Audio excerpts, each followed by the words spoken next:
Bienvenue sur Système, le rendez-vous des top performers. Dans Système, je décortique les habitudes, méthodes et routines, bref, les systèmes des personnes à forte réussite business ou sportive. L'objectif, c'est de comprendre et côtoyer leur succès pour t'aider à le répliquer. Système, c'est le podcast qui s'écoute pendant tes routines, pendant ta séance de sport, pendant tes 10 000 pas ou pendant que tu bosses sur ta propre réussite. Si tu ressens un sentiment d'urgence, une envie de creuser l'écart, de toujours apprendre en continu, alors tu es au bon endroit. Abonne-toi parce que ce podcast va devenir ton meilleur allié. Je m'appelle Pierre-Emmanuel et tous les lundis, je te partage un système actionnable que tu peux directement répliquer dans ta vie pour faire grandir tes compétences, ton business et développer ton mental de guerrier. Si cet épisode te plaît, tu peux le partager en me taguant sur Instagram @TheBranger ou me laisser 5 étoiles sur Spotify ou Apple Podcasts, ça m'aide énormément.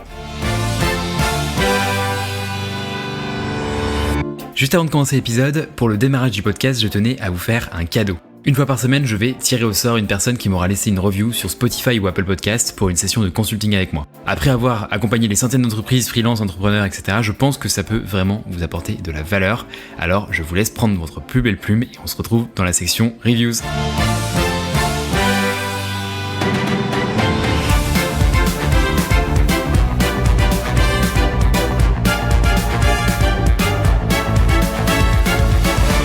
Et bonjour à tous les amis, j'espère que vous êtes en pleine forme. Bonjour à tous mes petites beautés.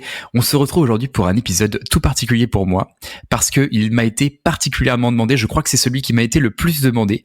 Cet épisode, c'est sur l'arrêt de l'alcool. Et oui, les amis. Du coup, au moment où je recorde cet épisode, ça fera, je pense, dans 2 jours. Et donc, quand ça va être publié, ça sera la date effective. Ça sera jour pour jour, 1 an. Que j'aurais arrêté de boire de l'alcool et on va creuser ce sujet en particulier et on va le décortiquer encore une fois parce que je pense que ça a été une des pierres angulaires de ma vie, un des piliers fondamentaux de ma vie sur cette dernière année. Et donc, j'avais envie de revenir sur ce sujet-là et je pense que ça va vous intéresser. Vous le savez aujourd'hui, les amis, on a 3 grandes parties qui vont nous intéresser. Une partie news que j'ai voulu volontairement rapide parce que c'est un épisode spécial et on va juste la survoler. Une partie, évidemment, système, où on va parler en profondeur de l'arrêt de l'alcool. Je pense que c'est l'épisode qui m'a demandé un peu le plus de boulot, pour être tout à fait honnête. Et 3e partie, c'est la partie courrier des auditeurs. Donc, on va pouvoir attaquer avec les news de la semaine. Et du coup, c'est parti. Jingle, let's go.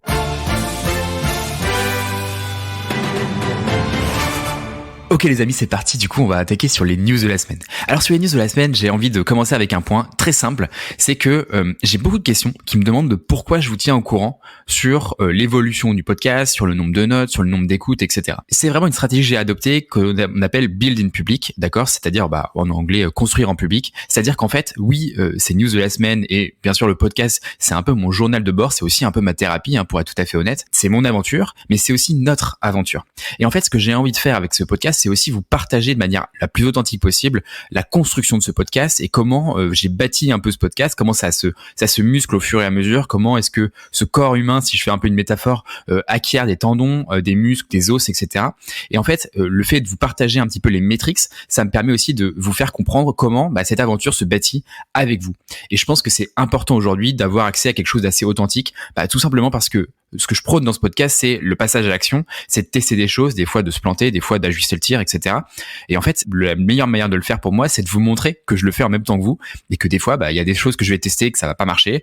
Inversement, il y a des fois où je vais réussir des choses du premier coup et ça va être génial. Donc voilà, mon idée, c'était un peu de vous partager la construction de ce podcast et finalement de l'entreprise Système parce que je pense que vous l'avez compris. Système, c'est non pas seulement un podcast, c'est une entreprise globale où je vais avoir une brique de consulting, une brique de podcast qui me permet de faire ma diffusion, une brique de personal branding, donc de marque personnelle où je peux aussi diffuser un petit peu mes idées, mes pensées. En fait, comment est-ce que je deviens une référence sur le marché, sur la partie sales, process, entrepreneuriat, etc. Et en fait, c'est tout ça que je suis en train de construire. Et du coup, ce que je vous propose, c'est de suivre cette aventure. Et je sais qu'il y a beaucoup de personnes qui ne sont pas intéressés à ça, qui sont vraiment intéressés par le contenu éducatif. Et donc, dans ce cas-là, moi, ce que je vous recommande, c'est d'aller directement à ce contenu-là. Pour autant, ceux qui sont intéressés par ce côté un peu authentique, écoutez, je vous invite à écouter, à le mettre dans vos oreilles et puis à l'écouter avec grand plaisir. Si je fais un petit peu le point sur cette semaine, ça fait 2 semaines, du coup, on avance rapidement sur la partie Apple Podcast avec 193 5 étoiles. On est toujours à 5 étoiles, donc ça, c'est un peu merveilleux. Merci, les amis. Ça fait presque fake. On a l'impression d'être dans un gouvernement soviétique ou chinois, donc c'est assez magnifique.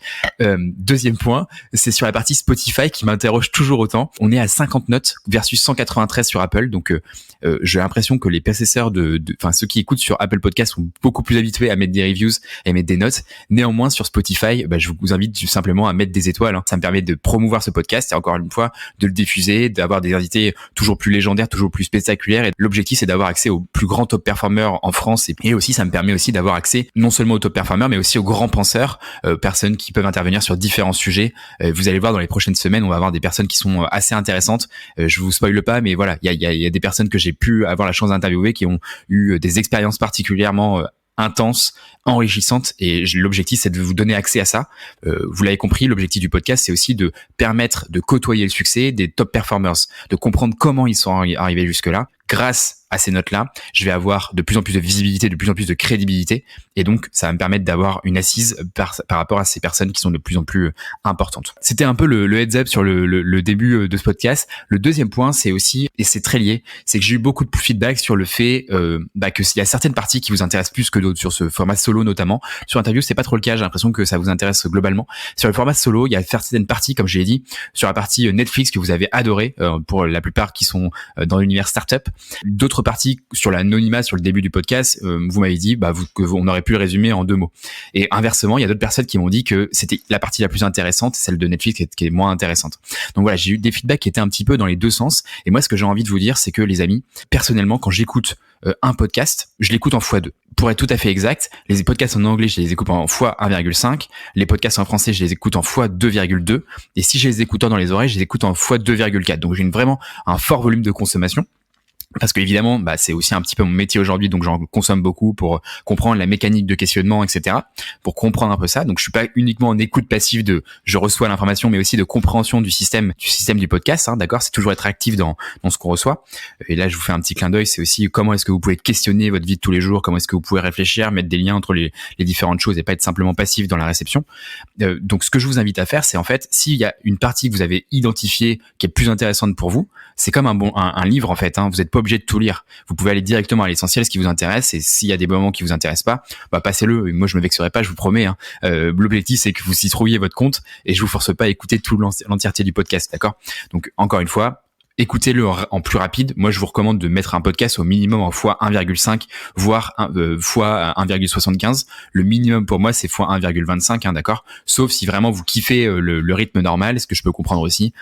Mais personnellement, c'est pas ce que je fais. Et pour être tout à fait honnête, si j'écoutais mon propre podcast, je pense que je l'écouterais en x1,5, voire x2 au minimum. Et donc encore une fois, c'est la première chose. Et la deuxième chose, c'est le podcast, c'est un rendu, d'accord, et c'est à vous de l'exploiter, c'est à vous de le prendre en main, c'est à vous de l'exploiter comme vous l'entendez. Encore une fois, la pire chose, c'est d'être passif et de ne rien en faire. Donc encore une fois, prenez des notes, faites-le vivre. L'objectif, c'est comme un bon livre. C'est un livre, c'est un rendu, c'est une production. En fait, l'objectif, c'est que vous preniez des notes sur ce livre-là, que vous griffonniez des choses. Le podcast, c'est exactement la même chose. Si vous en faites rien, il se passera rien. Donc, ce que je vous recommande, c'est oui, vous avez dans vos oreilles un mentor, un petit peu un grand frère toutes les semaines. Pour autant, c'est votre travail de l'exploiter, de l'optimiser, de le faire vivre en fait. Et c'est ça qui va être valuable pour vous. C'était tout pour les news de la semaine. Encore une fois, je me suis encore largement étendu sur ce sujet.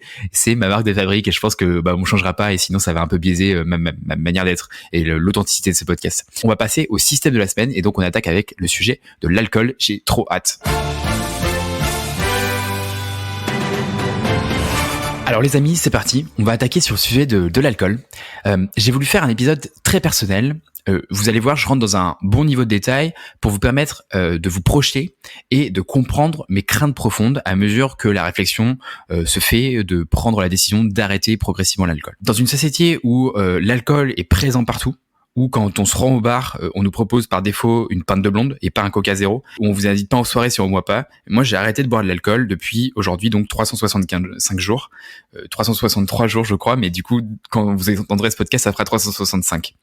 Ça fait donc 1 an de sobriété, quasi jour pour jour, et je vais vous en raconter l'histoire. En un mot propos, il faut savoir que c'est pas la première fois que j'arrête de boire de l'alcool. Pour info, j'ai pas bu d'alcool entre mes 16 et mes 18 ans, et entre mes 19 et mes 22 ans. Globalement, vous l'avez compris si vous écoutez ce podcast, j'ai un profil qui est plutôt très blanc ou noir, on-off. C'est-à-dire que si j'ai une tablette de chocolat devant moi, je vais la manger en entier. Je me connais, je sais que je suis comme ça. C'est difficile pour moi de le changer et c'est pour ça qu'en fait j'ai besoin de cacher cette tablette parce que je sais que si je la laisse sous les yeux, elle finira à manger. Et peu importe ma discipline, peu importe mon mental, je sais que sur le long terme, elle va être mangée.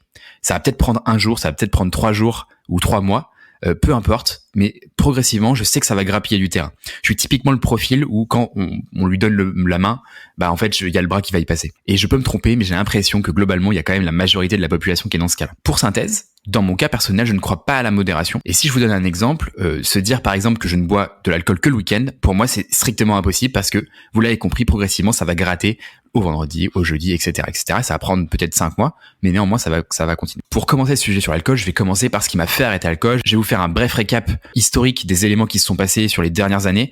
Ceux qui ont écouté l'épisode sur le SAD, donc le système antidépression, vous pouvez passer ce passage-là parce que je vais plus ou moins redire les mêmes éléments. Et progressivement, je vais donc décrire un petit peu ce que j'ai mis en place dans ma vie. Et ensuite, je vous partagerai à la fois les bénéfices et à la fois les réflexions que j'ai pu obtenir par cet arrêt de l'alcool. Pour faire un rapide récap, novembre 2021, après 5 années passées dans des ce qu'on appelle les high performing environments, donc des environnements de haute performance, cofondé, revendre ma Feedbox, qui était un side project, donc un deuxième temps plein dans un temps plein finalement, à acheter, gérer des investissements immobiliers.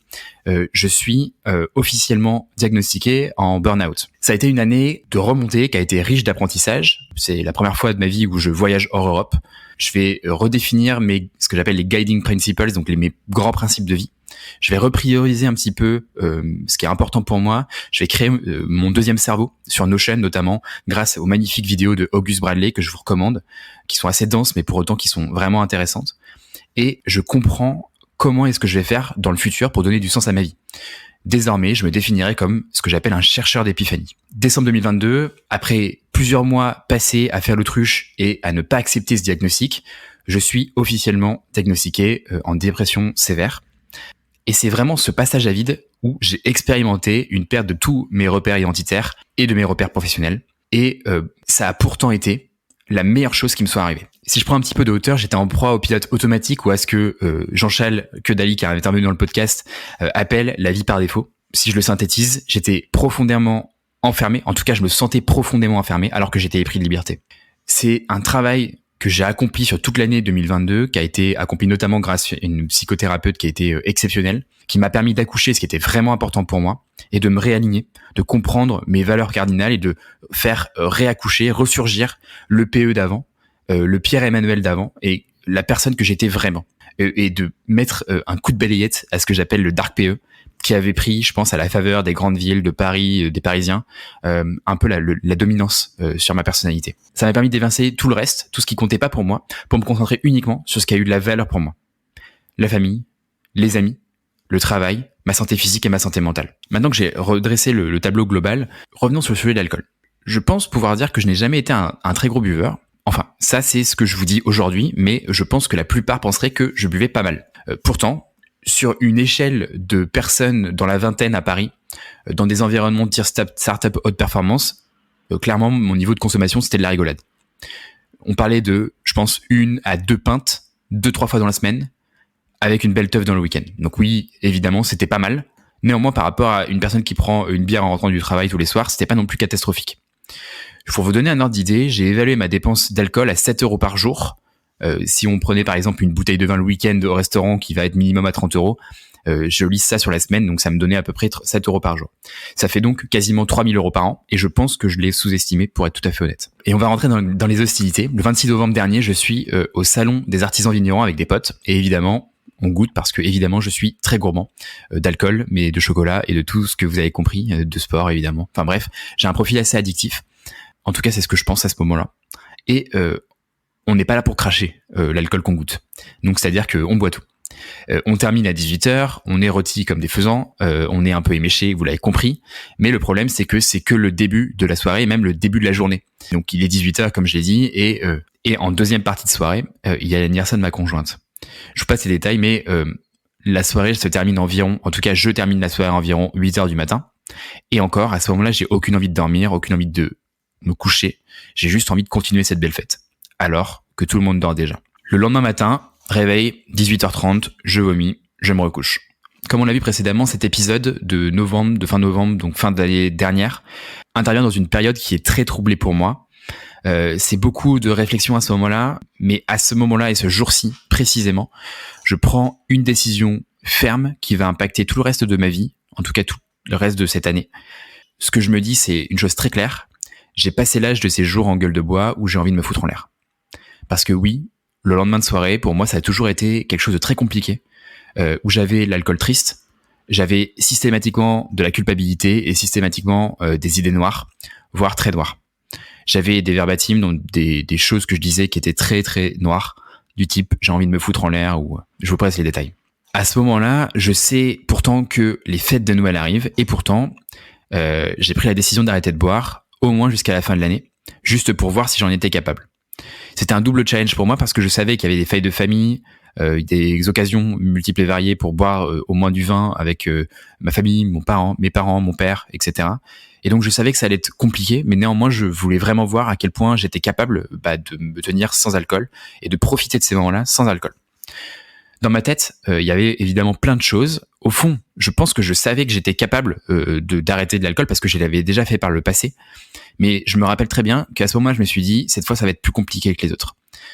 En tout cas, ce qui est sûr et certain, c'est que je supportais pas d'avoir le doute de ne pas pouvoir réussir à y arriver. Plus important, et ça, je vous invite à le noter particulièrement, j'avais peur de devenir ennuyeux pour mon entourage. J'avais évidemment peur pour mes amis et peur pour ma copine.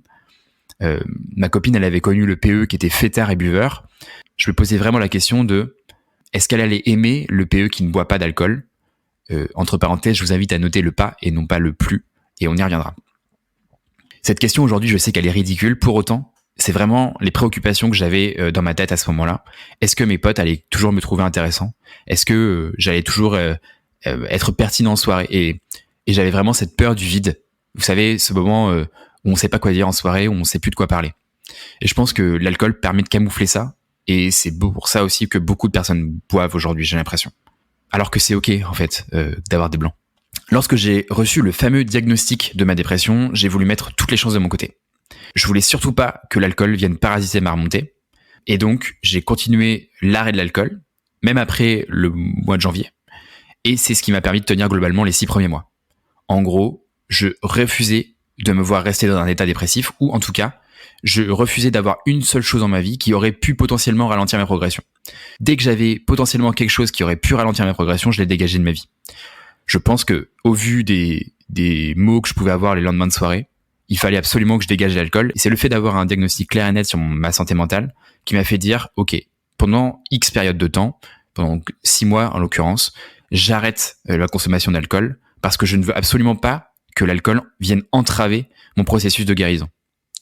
Comme on l'a vu sur l'épisode de la dépression, à cette époque-là, j'ai tout optimisé, c'est-à-dire que je dormais 8 heures par nuit minimum, je m'entraînais tous les jours parce que le mouvement c'est capital, je ne buvais évidemment pas d'alcool, je prenais soin de moi, je méditais tous les jours, j'étais un athlète de haut niveau, je me traitais comme Beyoncé, comme j'aime bien le dire, c'est-à-dire que je prenais soin de moi, je m'aimais et je me chérissais, comme si je devais vraiment prendre énormément soin de moi.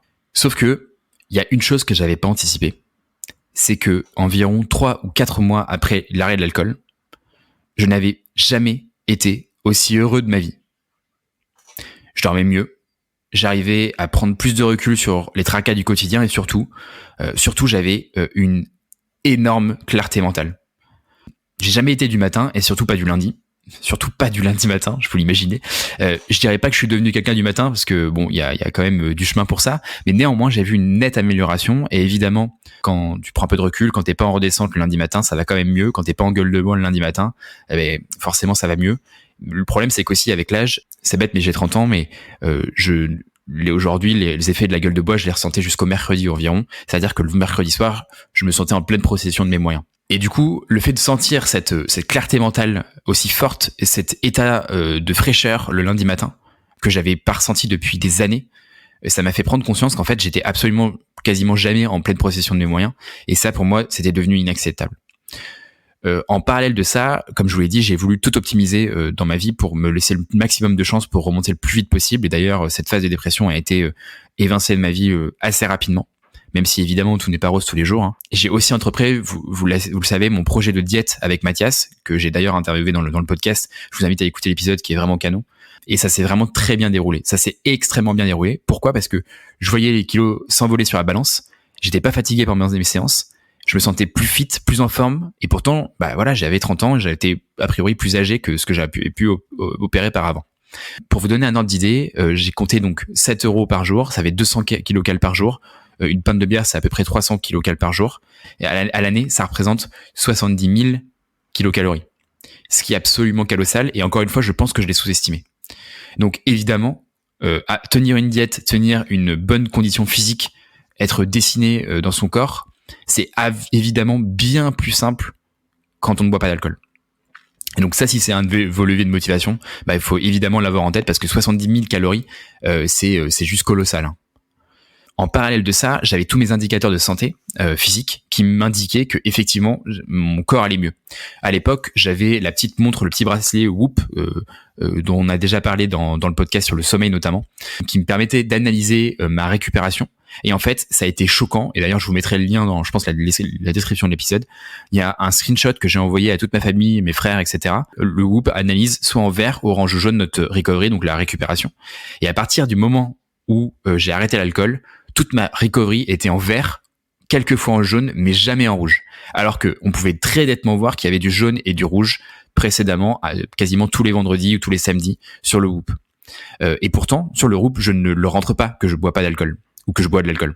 Donc lui, il ne sait pas que je bois de l'alcool. Par contre, ce qu'il analyse, c'est des marqueurs de santé, la variabilité de la fréquence cardiaque, etc., etc. Ce qui veut dire donc que même un tracker de santé physique comprend qu'il y a une amélioration des marqueurs de santé très significatifs.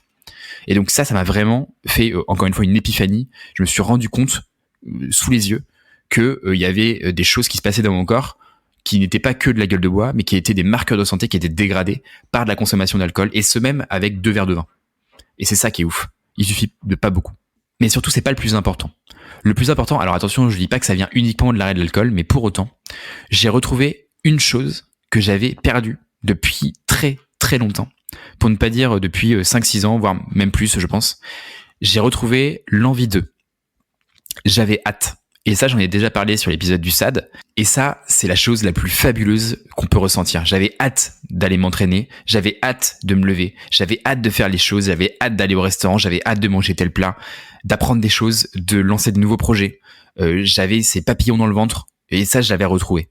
C'est quelque chose que j'avais perdu depuis tellement longtemps que quand je les ai retrouvés, ça m'a vraiment, ça m'a vraiment scotché. Pour vous donner un exemple simple, je pense que sans l'arrêt de l'alcool, ce podcast aurait tout simplement été impossible. Pour vous donner un peu de contexte, je tourne et je monte ces épisodes le week-end. Et donc, ces week-ends, je dirais pas que je l'ai passé en gueule de bois, mais pour autant, j'aurais eu beaucoup moins d'énergie, en tout cas, c'est sûr, le dimanche, la plupart du temps. Et encore une fois, pour vous donner du contexte, j'ai toujours été très sportif, très occupé par le travail. Je mange plutôt très bien et je me considère comme quelqu'un qui a un mode de vie très sain, voire très sain, et même à l'époque où je buvais de l'alcool. Pour vous dire, j'avais pas une consommation vraiment élevée. Hein. Enfin, pour être très clair, je pense même que j'avais une consommation d'alcool qui était très raisonnable. Pour autant, je pense pouvoir affirmer que sur le long terme, ce podcast n'aurait pas été possible si j'avais continué à boire de l'alcool. Parce que c'est pas compatible en fait, et qu'on peut pas supporter une telle charge de travail, ou une telle charge de régularité, de discipline, sans être à 100% de possession de ses capacités. Et le pire du coup dans tout ça, ou en tout cas le mieux, je sais pas comment on peut le prendre, c'est que maintenant que je connais cet état, c'est absolument impossible que je revienne en arrière. Je supporte plus d'être à 50% de mes moyens et d'avoir moins de clarté d'esprit, etc. Les dernières fois où j'avais arrêté de l'alcool, c'était plutôt pour me dire je suis pas assez mûr pour boire de l'alcool, donc j'avais la perspective de reboire un jour en mode je serai plus mûr.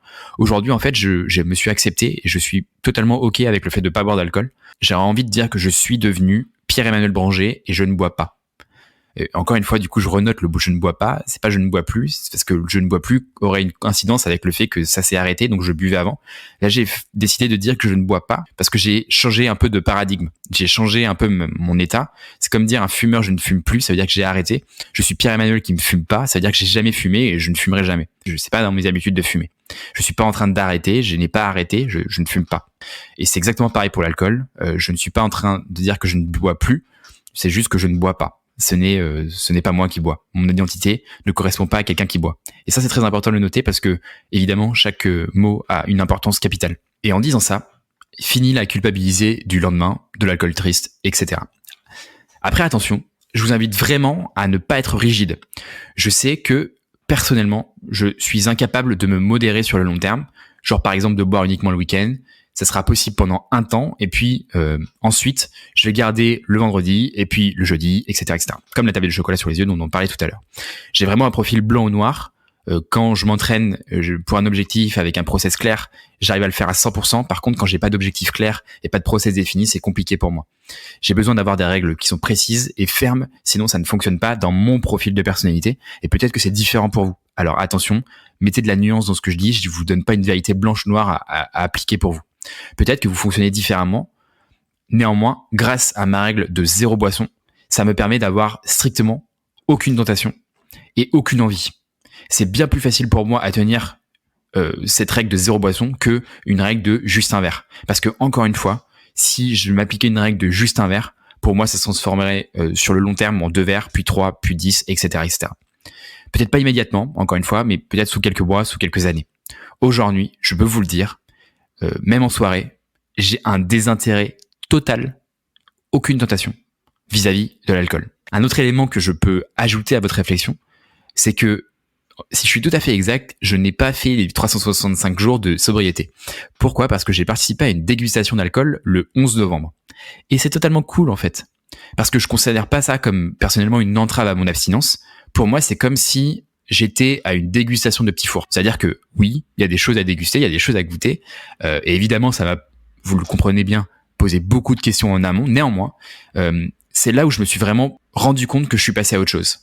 Après cet événement-là, j'ai absolument aucune tentation et même aucun désintérêt total en soirée, même après cet événement. C'est-à-dire que je suis vraiment passé à un autre profil de personnalité. Je pense que mon point ici, c'est de se dire que c'est pas grave de se mettre une caisse, c'est pas grave de boire de l'alcool. Mon point, c'est de vous dire, soyez plus intentionnel, soyez moins passif, soyez plus éveillé quant à votre consommation d'alcool, parce qu'elle n'est pas automatique, votre consommation d'alcool. Vous avez le choix, vous pouvez très bien prendre un cocktail sans alcool, du Coca Zéro ou n'importe quoi d'autre, du Perrier Citron, bref. Pourquoi est-ce que ça serait moins fun de prendre un Perrier Citron qu'un verre d'alcool ? Ce que vous devez rechercher, c'est pas l'aspect de défonce de l'alcool, l'aspect de je suis éclaté, mais l'aspect du goût. Et c'est ça qui est un point très important, c'est que la plupart aujourd'hui des personnes à qui j'ai parlé ne recherchent pas un effet de goût, mais recherchent un effet de l'alcool. Je vous invite du coup à vous questionner de pourquoi est-ce que vous recherchez l'effet de l'alcool. Et ça, c'est une question que évidemment je vous laisse en suspens. Alors pour conclure sur cette partie du système, parce que le temps passe, il y a quand même pas mal de réflexions que j'ai pu mûrir au fur et à mesure de l'année. Il y a plusieurs points que j'ai envie de partager avec vous. Il y avait une chose que j'ai pas anticipé, c'est que le fait de ne plus boire d'alcool, c'est un marqueur social qui est très fort. Tout le monde boit aujourd'hui, en tout cas, tous ceux qui n'ont pas d'interdiction, genre par exemple religieuse, boivent quasiment. C'est extrêmement rare d'avoir des personnes qui sont abstinentes autres que pour des raisons très précises. Entre parenthèses, pour tous les crossfitters qui m'écoutent, sachez que Matt Fraser ne boit aucun verre d'alcool, d'accord ? Il est abstinent depuis très très longtemps. Et je vous invite d'ailleurs à écouter son interview, je sais plus pour quel média c'était, mais qui est incroyable. Il parle de la relation à son père, il est magnifique, il m'a mis les larmes aux yeux. Aujourd'hui, le fait est qu'en société, ceux qui n'ont aucune raison et qui ne boivent pas sont à part. On peut le voir de deux manières. Soit c'est un moment où tu vas être esseulé et tu vas te sentir solo, effectivement. Soit tu peux le voir comme un marqueur identitaire fort, c'est-à-dire que tu te sens à part, tu te sens un peu exceptionnel, dans le bon sens du terme, je veux dire. Ça fait de toi te sentir un petit peu en dehors de la masse, en dehors du troupeau. Un peu à part, un peu particulier, un peu spécial. Et dans ce moment où j'étais en plein raisonnement, en plein questionnement identitaire, moi ça m'a fait du bien de me dire, ok, PE, il est pas comme les autres. C'est totalement de l'ego, c'est totalement narcissique, mais pour autant ça m'a fait du bien. Et en fait, je prends. Moi, si ça me fait du bien, je le prends totalement. Pour vous donner un ordre d'idée, c'est tellement un marqueur fort qu'on m'a même décapsulé une bière devant moi en disant « Allez, vas-y, bois, fonce, bois ». Pour autant, comme je vous l'ai dit, j'ai aucune tentation, donc ça m'a absolument pas impacté. Mais pour autant, c'est vraiment pour vous dire que on n'est pas forcément soutenu dans ces démarches-là. Même avec des amis proches, c'est compliqué souvent quand on est encerclé par des gens qui font beaucoup la fête et qui sont souvent des gros buveurs. Deuxième point, j'ai noté qu'on m'invite moins en soirée. Alors, est-ce que je suis devenu quelqu'un de chiant ? Est-ce que l'alcool me rendait moins chiant ? Est-ce que les personnes qui ne m'invitent plus ont peur que je sois un miroir qui les renvoie à eux-mêmes ? Je ne sais pas. Est-ce que c'est une peur du vide, d'une conversation sans alcool ? Bref, il y a plein de questionnements que j'ai en tête, toujours aujourd'hui. Mais le fait est qu'on m'invite moins en soirée parce que, a priori, je ne bois pas d'alcool, donc peut-être que j'ai moins propension à venir en soirée, etc., selon leur lecture à eux. Mais ça, c'est quelque chose qui est clair et net et que j'ai pu identifier très rapidement.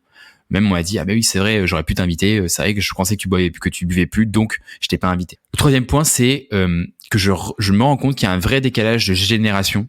C'est-à-dire que quand j'ai parlé à mon père de l'arrêt de l'alcool, mon père, qui consomme du vin par exemple, me disait, et c'était pareil en termes de génération, que toutes ces générations buvaient de l'alcool parce qu'ils aiment le goût de l'alcool et pas parce qu'ils ont envie de s'éclater. Et ça fait une énorme différence parce qu'aujourd'hui, je pense que les gens boivent plus parce qu'ils ont envie de s'éclater que parce qu'ils aiment le goût de l'alcool. Et ça, c'est un vrai questionnement que je vous partage ici parce que je pense qu'il y a un vrai décalage de génération à ce niveau-là. Et pour en avoir parlé à vraiment beaucoup de personnes de plus de 50 ans, les personnes de plus de 50 ans aiment le goût de l'alcool, aiment le bon vin, aiment vraiment déguster, même les bons whisky, etc. Et c'est ça qui les rend potentiellement éméchés, versus aujourd'hui, nous, on boit pour se mettre une mine. D'ailleurs, ces expressions-là, se mettre une mine, s'éclater, c'était pas des expressions qui existaient auparavant.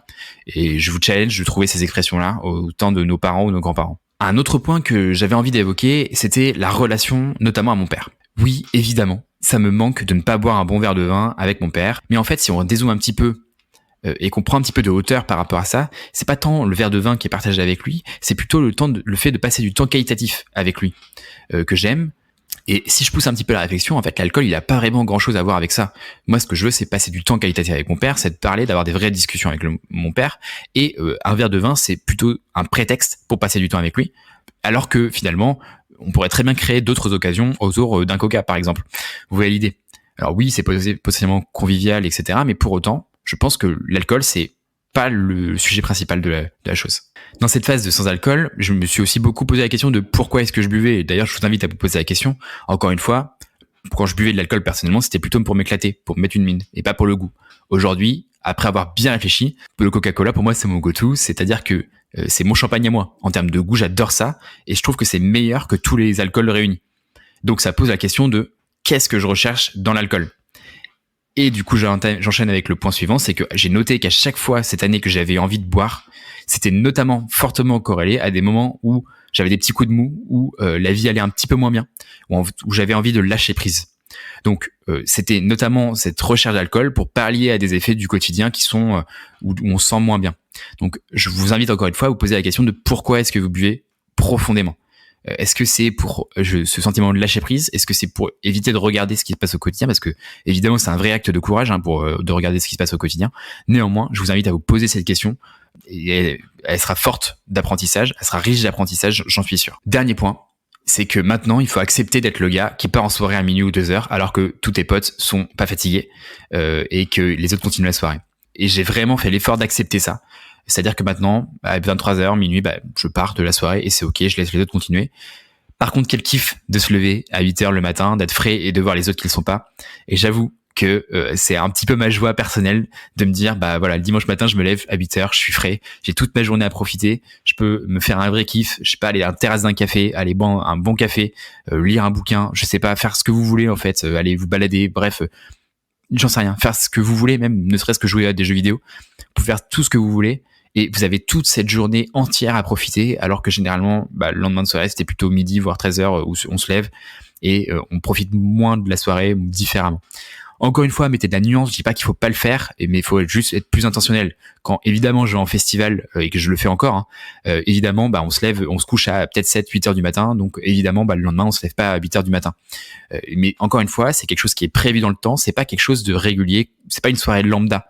C'est ça que je vous dis, c'est qu'il faut mettre de la nuance dans ce que je vous dis, et pas être hyper rigide. C'est plutôt mon message de dire, une fois que c'est intentionnel, que c'est volontaire, que c'est réfléchi, et que vous savez que vous allez dans ce festival en connaissance de cause, et que vous savez que le lendemain, ça va être compliqué de vous lever, et que c'est ok avec vous, et que vous êtes en paix avec ça, c'est là que c'est important. Et c'est là que vous allez faire toute la différence. Donc encore une fois, soyez conscient de ce que vous faites, et soyez plus intentionnel dans votre manière de gérer votre vie, et c'est là en fait où la clé réside. Ok les amis, du coup on va passer à la partie courrier des auditeurs. Et donc cette semaine, courrier des auditeurs spécial, je vous ai posé 2 boîtes à questions sur la consommation d'alcool et j'ai collecté vos réponses. Et donc on va les attaquer tout de suite. Let's go. Première question de Loïc, plus jamais tu penses ou pourquoi pas reprendre un jour? Très bonne question. Alors aujourd'hui, comme je l'ai exprimé, j'ai un désintérêt profond pour l'alcool. en fait, en termes de goût, je m'y retrouve pas et je me sens pas le besoin d'avoir envie de m'éclater. Néanmoins, Loïc, comme j'ai dit précédemment, c'est vrai que boire un verre de vin de temps en temps, ça me manque un petit peu, notamment avec mon père. Donc, j'exclus pas la possibilité que dans ce contexte très précis, boire un verre de vin avec mon père, pourquoi pas, tu vois, ça peut être cool dans le cadre d'une bouteille exceptionnellement bonne, etc. Encore une fois, je pense qu'il faut savamment allier dans mon cas, une certaine rigidité dans la consommation d'alcool, mais aussi une flexibilité et de pas être bêtement fermé. Tu vois, si t'as une super bonne bouteille devant toi, je pense que ça vaut quand même le coup de boire un verre et c'est pas ça qui va nous tuer. D'accord? Le tout, encore une fois, c'est que ça devienne pas régulier et c'est comme un petit peu la dégustation de vin que j'ai fait le 11 novembre. C'est un contexte précis, particulier et c'est hermétique par rapport à ma consommation d'alcool et à dissocier totalement de la consommation d'alcool que je peux avoir sur les autres moments de ma vie, quoi. Deuxième question, c'est une question d'Antoine. Est-ce que tu vas en soirée? Est-ce qu'il y a un décalage avec les gens bourrés?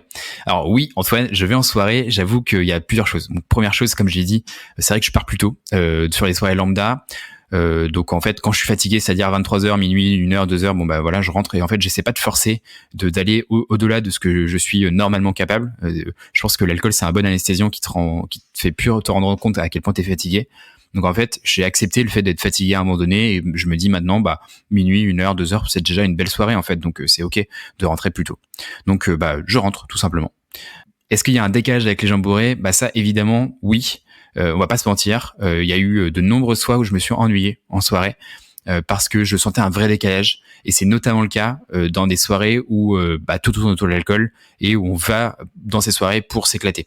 Tu vois, un festival, on y va bah, pour écouter de la musique, pour voir des potes, pour une ambiance, pour un mood global. Dans des soirées, il y a certaines soirées où en fait tu te rends compte que si t'as pas l'alcool, il y a pas grand chose à se dire avec les personnes avec qui t'es. Donc là effectivement ouais ça, je botterai en touche et je dirais que peut-être que progressivement tu verras plus à ces soirées. Progressivement tu fréquenteras peut-être moins ces personnes-là. Mais ça te permet aussi de décrémer et encore une fois d'aller avec des gens avec qui tu as un vrai lien d'amitié. Tu verras peut-être moins de personnes, mais de manière un peu plus profonde, tu vois, plutôt que plein de gens de manière un peu diluée. Comment est-ce qu'on fait quand les autres boivent et qu'on veut être dans la même ambiance? Du coup, ça veut dire que tu penses que la même ambiance est conditionnée par le fait de boire de l'alcool. Je pense que, encore une fois, se poser la question de pourquoi est-ce que tu passes du temps avec ces gens. Est-ce que tu passes du temps avec ces gens pour boire de l'alcool? Ou est-ce que tu passes du temps pour ces gens parce que tu aimes les gens avec qui tu passes du temps? C'est la première chose que je dirais. Et deuxième chose, c'est en fait, je pense qu'à un moment donné, il faut accepter qu'il y a un décalage et que c'est ok. Encore une fois, je te dis pas de jamais boire d'alcool. C'est Jonathan qui me pose cette question-là. Je te dis simplement de choisir tes combats et d'être beaucoup plus intentionnel dans les consommations. Et peut-être qu'il y a des fois où tu pourras suivre la même ambiance, c'est-à-dire être bourré. Peut-être qu'il y a des fois où juste tu sentiras que t'as pas envie de suivre la même ambiance ou que t'as pas envie d'être bourré. Et donc dans ce cas-là, bah, je te conseille de juste pas boire quoi, ou moins boire. Est-ce que t'as vraiment envie de suivre tout le temps la même ambiance? Tu vois, c'est ça la question qu'il faut te poser. Pourquoi t'as envie? Qu'est-ce que ça t'apporte? Et est-ce que vraiment, si t'étais pas dans la même ambiance, c'est-à-dire que si tu buvais pas d'alcool, tu aimerais pas passer du temps avec ces gens? C'est la question que j'ai envie de te poser. Amandine, comment tu fais en soirée pour résister? Alors, du coup, en fait, comme je l'ai exprimé, j'ai aucune sensation de boire de l'alcool à partir du moment où je mets pas le nez dedans. C'est-à-dire, à partir du moment où je commence à boire de l'alcool, un verre, ça va entraîner un deuxième verre, ça va entraîner un troisième verre, etc. Si je bois pas, tant que je bois pas, c'est ok. Et c'est un peu le cheat code que j'ai trouvé, c'est-à-dire que c'est comme la tablette de chocolat. Tant que je mange pas un carreau, j'ai pas envie de manger de chocolat. Dès que je commence à en manger, j'ai envie. Et donc c'est beaucoup plus simple pour moi de ne pas en boire plutôt que de me modérer.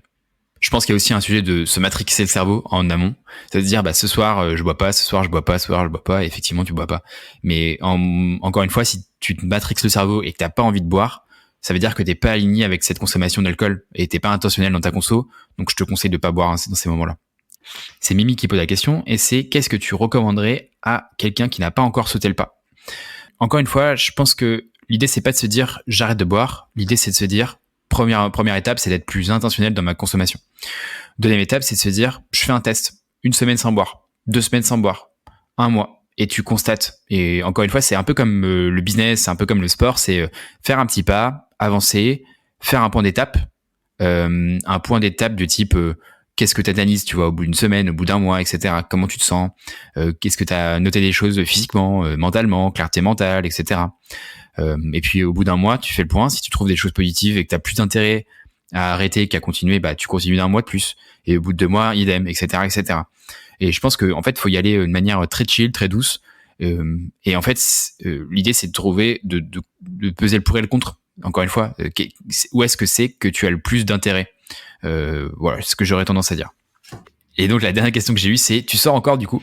Oui, du coup je sors encore. Et c'est très différent, en effet.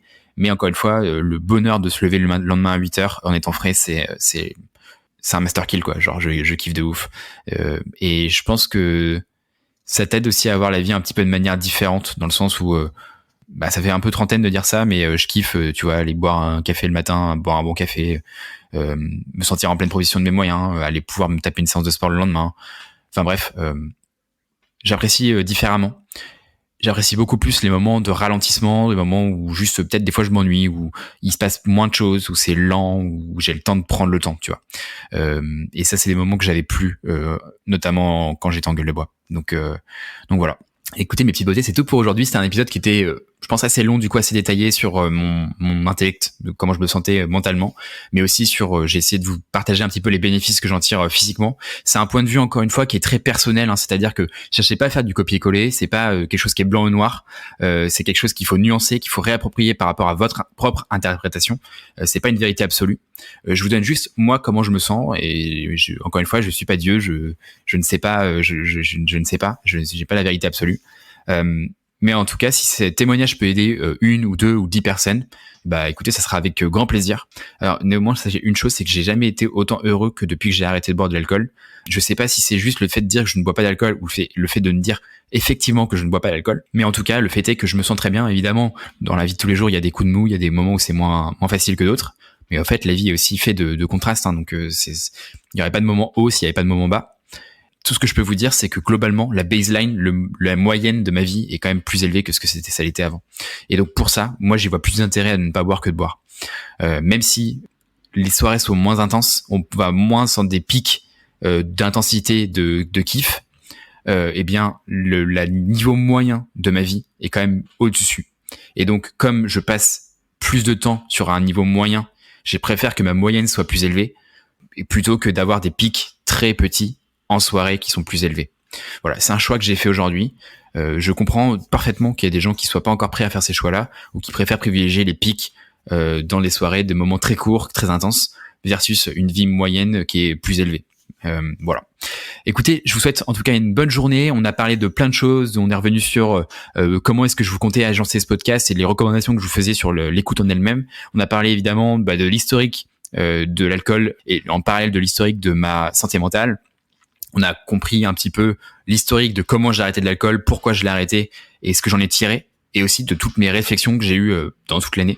Et voilà, on a traité toutes les questions que vous pouvez vous poser sur cette consommation d'alcool. J'espère que je vous ai rassuré, j'espère que je vous ai inspiré, donné un peu de l'énergie sur ça. Encore une fois, ma recommandation, c'est comme en business, c'est tester. Faites des petits pas, un jour sans alcool, une semaine, peu importe. Le tout, c'est de tester des choses et de voir un peu comment ça peut matcher avec votre vie, votre condition, etc. Voilà, c'était PE. Encore une fois, je vous invite, si cet épisode vous a plu, à mettre 5 étoiles, encore une fois sur Spotify et Apple Podcast, ça m'aide énormément pour le développement de ce podcast. Je vous kiffe, je vous souhaite une excellente semaine et on se dit à la semaine prochaine, c'était PE. Ciao, ciao.